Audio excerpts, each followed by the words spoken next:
Welcome back, global health students, to our 8th and final driver. We struggle how to name and categorize this final super important global issue, global driver. Certainly, global governance, the quality of our global institutions like the United Nations General Assembly and Security Council, of course, but also the International Committee of the Red Cross and the International Federation of Red Cross Societies, the UNHCR and the International Office on Migration, the World Health Organization and PAHO, the Pan American Health Organization, the International Atomic Energy Agency, IAEA, UNDP and UNICEF, FAO and WFP and WMO, the World Meteorological Organization, and UNFCCC, the United Nations Framework Convention for Climate Change, to name a few key players. Wow, all the acronyms. The quality and performance of these institutions is of critical consequence moving forward. But to a great extent, I believe that the role and quality of those institutions is implicit in other global issues and would have been discussed in anything more than the broad overview we presented on each of the other global issues. Governance, therefore, will not occupy its own circle in this rubric. However, any of those institutions might be worth a paper if anyone's interested down the road. Tom Brennan, our key presenter and consultant on this entire presentation, first went overseas in 1965, as I mentioned, as a Peace Corps volunteer straight out of college, ignorant to the world and of America's role in it.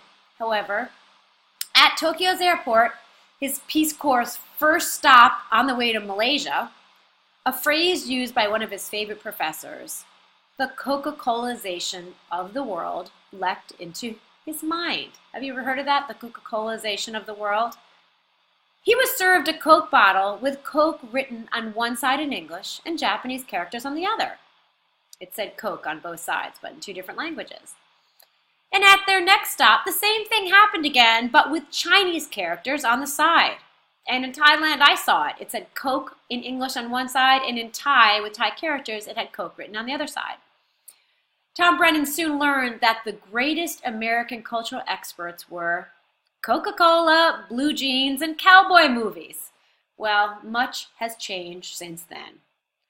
I'm sure you're aware of the great divide within our country, this great tension between liberals on the one side and on the other, people who feel that their core values are under attack.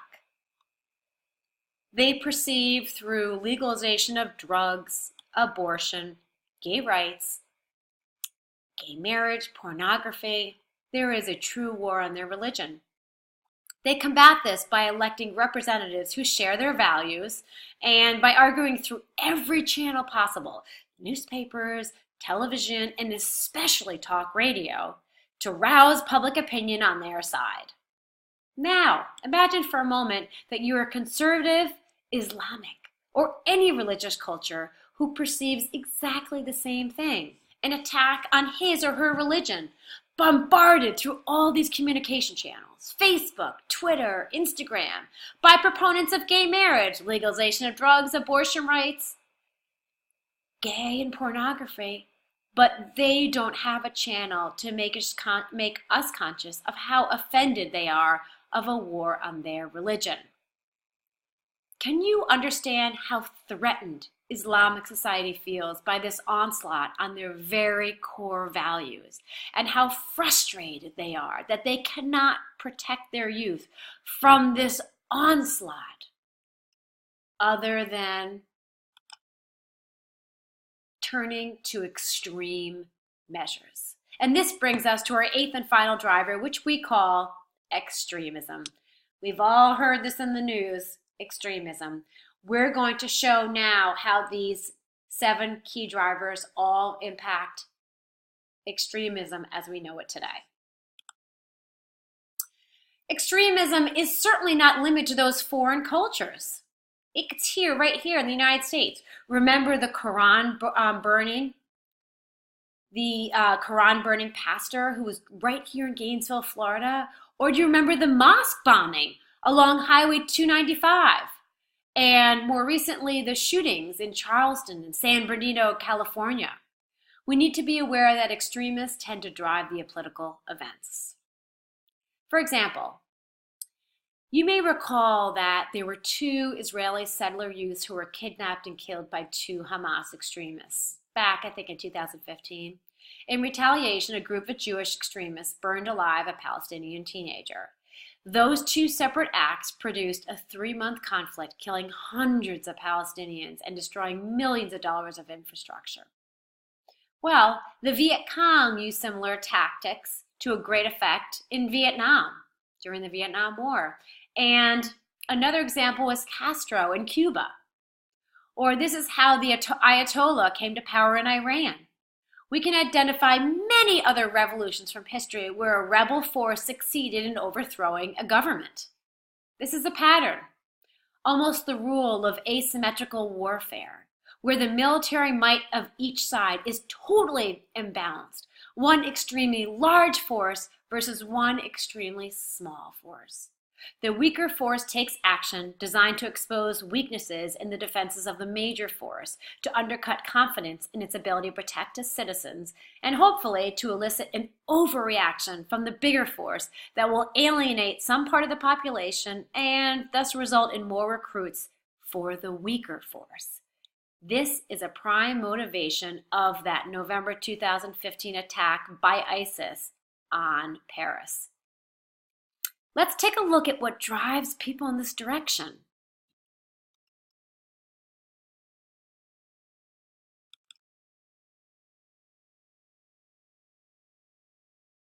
What's the impetus towards extremism?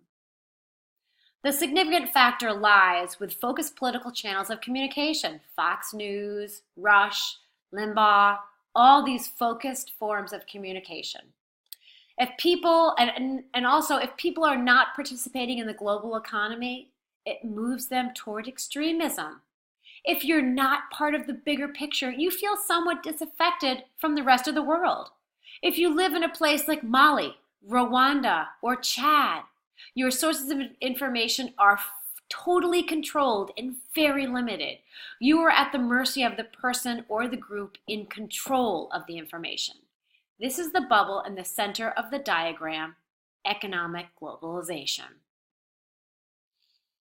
Let's look at youth bulges. If the population has a large unemployed youth cohort aged 15 to 30 years old with no plans, they're going to be unhappy. This youth bulge is going to be very happy and volatile. Let's look at disease prevalence. If diseases are prevalent in the community, the people will be sick and unhappy. Let's look at water. If this population has very little or dirty water, this population is going to be very unhappy. Let's look at environmental degradation.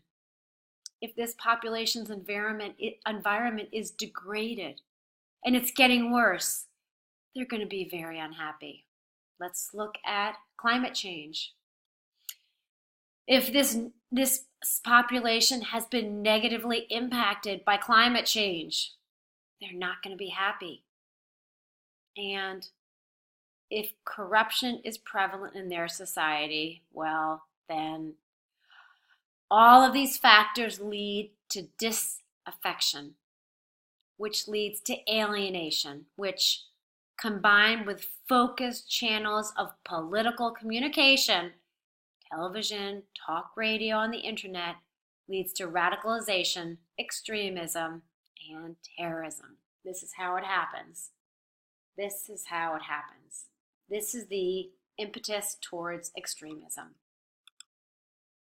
For instance, let's look at Anwar al-Awlaki. Do you remember him? He was the Egyptian-born American citizen.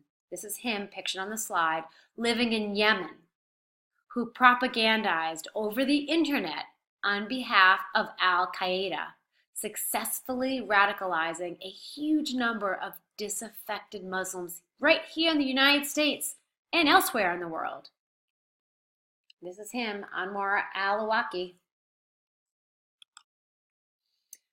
But extremist views are not limited to the Taliban, Al-Qaeda, or ISIS. Here in the United States, we find largely, in the United States, there's largely anti-Islamic and there's tons of racial bigotry. Here's one news anchor who tells us what she thought of Islam. And the important soundbite is, yesterday's moderates are tomorrow's radicals. And you can Google this on Facebook. And here's an example of racial bigotry in the United States. These are two competing Ku Klux Klan groups here in the United States, very active.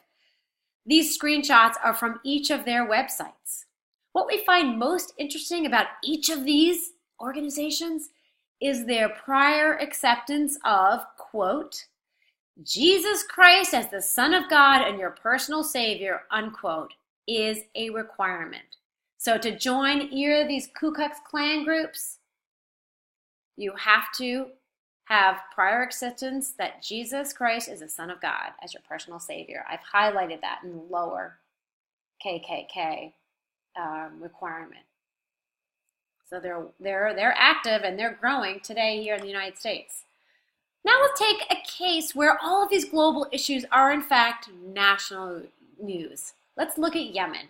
We've all heard about Yemen in the news and everything going on and the terrorists and the hatred. Well, how did Yemen get to where they are today? What inspired them to really hate the Western world? Well, let's go through the series of steps to figure out how they got there. Number one, remember our bottom billion slide from early in the presentation? Yemen, I have them on the color-coded map in red, highlighted, and also in another map. Yemen is part of that bottom billion. They're not part of the growing World Wide Web economy. They're off. They're disenfranchised. They're on their own. They're in the bottom billion, number one. Number two, Yemen has disease. From this article that I found, malaria is a huge public health challenge in Yemen. Infectious diseases are rampant in Yemen. Three, Yemen lacks water, which is highlighted in this global water scarcity map. They're bright red, meaning water is very scarce, especially clean water in Yemen. They don't have clean water. They're suffering. Now also, Yemen has air pollution from indoor smoke, from the burning of solid fuels. I've highlighted in green here, Yemen, with a green arrow as a red country, which is right down here, highlighting the huge number of deaths from indoor smoke from solid fuels in Yemen.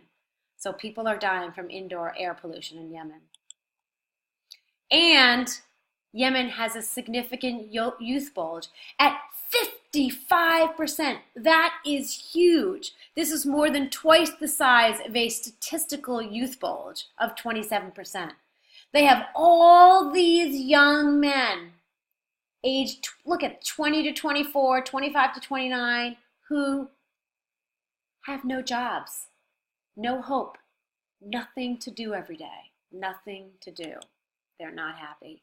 And Yemen's government is totally corrupt. This is an old 2010 article, but the situation has only gotten worse. And Yemen is the home of AQAP, AQAP, Al-Qaeda in the Arabian Peninsula. And it was the home to this gentleman featured in the story. Remember Anwar al-Awlaki, who, until we killed him, was the main propagandist and recruiter for Al-Qaeda. That's where he lived, a perfect environment for him to breed all of his hatred against the Western world. And most recently, Yemen is in a civil war and has been in this war for a couple of years.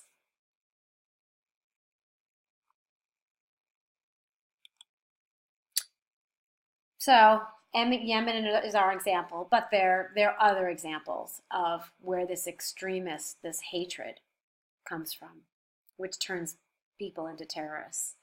So this completes our summary of what we regard as the world's most pressing and ubiquitous global issues affecting public health around the world.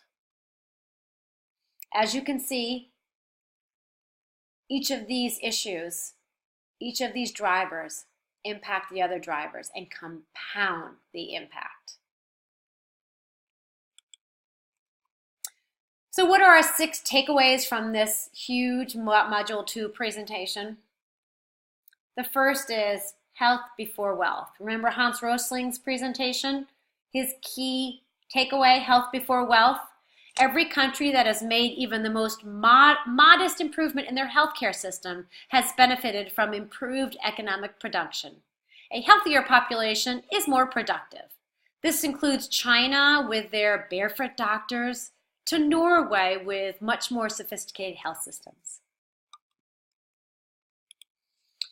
2, all 8 global issues are interrelated. As we've discussed in the past and we've shown in this construct, all 8 issues are completely interrelated. 3, as you would surmise, progress in one area facilitates progress in all other areas with our 8 bubbles. And as we've demonstrated, all global issues have global public health implications that impact many people. And 5, global issues are also our issues here in Jacksonville. For example, look at infectious diseases, the link between leprosy and armadillos in Jacksonville. Don't play with those armadillos unless you want to get leprosy. And water in Lake Lanier, remember the water issues and the fighting. And migration and Syrian refugees coming right here to Jacksonville. And extremism with the mosque burning off Highway 295. Global issues are also Jacksonville's issues. And only one of the global issues can sometimes be managed unilaterally. Most require a collective approach. What do you think that one issue is that can be managed, that can be, doesn't have to require a collective approach? It can be managed unilaterally. What is that issue? It's water. Transborder rivers cannot be managed unilaterally, but most everything else requires a collective approach. And finally, this concludes our presentation, and this is just a reference slide that I probably should have up front as well. It highlights our UN, United Nations system. These are all the acronyms that I was alluding to earlier in the presentation. All the UN organizations and all the associated groups that tie into the UN umbrella.